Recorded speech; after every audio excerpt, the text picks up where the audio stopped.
ډیرو محترم مسلمانانو، په یو ورځ کې تمام حاجتونه پوره کېدل دا د سورت یاسین یو زبردسته وظیفه ده. دا وظیفه تاسو انشاءالله العزیز یو وارې وکئ نو تاسو حاجتونه به الله تعالی پوره کړي، او یو حاجت هم نه بلکې ډیر حاجتونه به الله جل شانه ستاسو پوره کړي. او دا خبره څوک کوي؟ دا د حدیث مبارکه او خبره ده، د الله د رسول صلی الله علیه وسلم خبره ده چې سورت یاسین څوک په دې طریقه باندې ووایي او د وخت کې ووایي، الله تعالی د هغه حاجتونه پوره کوي، مقاصد اسانوي، الله تعالی مشکلات ختموي. نو انشاءالله تاسو هم د سورت یاسین دا وظیفه یو وارې وکئ، الله تعالی به سره ستاسو حاجتونه پوره کړي او ستاسو مقاصد به سره الله جل شانه آسان کړي، او انشاءالله العزیز چې د خوشحالۍ منظر به الله تعالی تاسو ته وښایي. السلام علیکم ورحمت الله وبرکاته. ډیرو محترم او عزتمند مسلمانانو، تاسو به روغ جوړ یې، د صحت په جامو کې به الله جل شانه هم خوشحاله و باد تر و تازه کامیاب او کامران لره. الله تعالی ستاسو تمام حاجتونه، ضروريات او مقاصد پوره کړي. الله تعالی ستاسو هر قسم بیمارانو ته صحت کامله ورکړي، او الله تعالی د تمام مسافر سونه مسافر دي زمونږ د زړونو سرونه دي، کو سعودي عرب کې دي، دوبۍ کې دي، قطر کې دي، هر ملک سونه مسافر دي، الله تعالی دې د هغوی حامی او ناصر مددگار شي. الله تعالی دې په ډکو منګولو خپل کورونو ته راوستلی کړي. او څونه خلک چې زمونږ دا وظیفې ګوري، الله تعالی د هغوی ډېرې خوشحالۍ، ډېر عزتونه او راحتونه نصیب کړي. ډېرو مسلمانانو عزتمندو، نن چې زمونږ دا کوم وظیفه ده د سورت یاسین وظیفه ده، او دا د حدیث په رڼا کې دا وظیفه زه تاسو ته ښیم انشاءالله العزیز چې الله تعالی به سره ستاسو حاجتونه پوره کړي. دا حدیث مبارک چې دی عطا بن ابي رباح رضی الله تعالی عنه د حضور پاک صلی الله علیه وسلم نه دا حدیث را نقل کړی چې رسول الله صلی الله علیه وسلم فرمایي: من قرأ یاسین فی صدر النهار قضیت حوائجه. یعنی حضور پاک صلی الله علیه وسلم فرمایي چې څوک سورت یاسین ووایي نو الله تعالی به د هغه حاجتونه پوره کړي.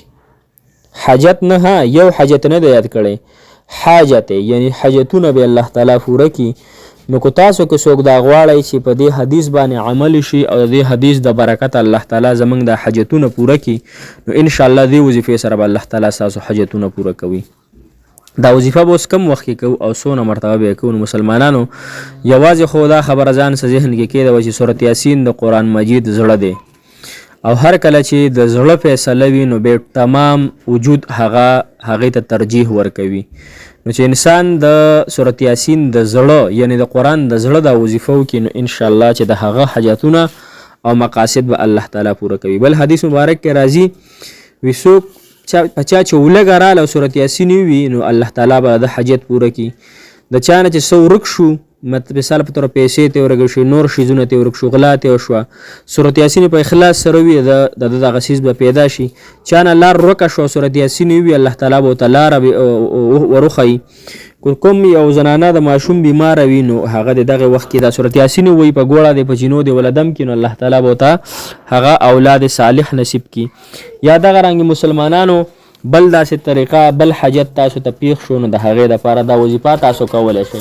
اوس کو تاسو داسې ډېر غټ حاجت در مخې ته شي نو بیا دا وظیفه تاسو د حاجت دپاره وکئ. وظیفه کومه د مسلمانانو ګوره، دا د دواړو جهانو سردار جناب محمد رسول الله صلی الله علیه وسلم دا وظیفه فرمایي. ښه دا خبره ذهن کې کېدوئ چې دا وظیفه یعنی څوک د سحر په شورو کې یو پیره سورت یاسین ووایي نو الله تعالی د هغه د تمامې ورځې حاجتونه پوره کوي. او دا خبره الحمدلله موږ تسلیم کړې. دا خبره باندې موږ په یقین سره عمل چې موږ سورت یاسین په یقین سره ویل، الحمدلله زما به خپل الله تعالی کم حاجت چې د ما د ورځې هغه په الله تعالی پوره کړي.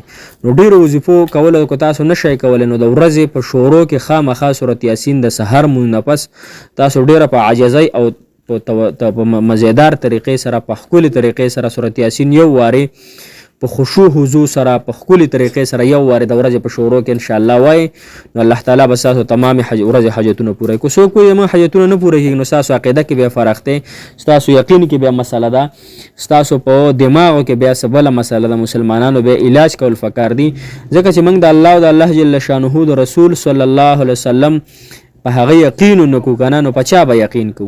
ګوره دا حدیث د حدیث مبارک خبره ده چې الله تعالی د هغه حاجتونه پوره کوي، نو لهذا بیا پکې موږ ته څه خبره داسې ده چې یاره دای څه به پوره شي او که پوره به نه شي. کو چېرې موږ دا خبرې کوو چې پوره به شي او که پوره به نه شي، نو بیا پخپله موږ په دې باندې هغه مخرو لګو چې نه قبلېږي. نو چې پخپله موږ وایو چې نه قبلېږي نو بیا به څه قبول شي؟ مسلمانان انشاءالله د ورځې په شروع کې خامخا سورت یاسین وایي، که مسافر دي که غیر مسافر دي او که هر رنګې مخلوق ته تاسو دا خامخا دا وظیفه شروع کړه. جزاک الله خیره.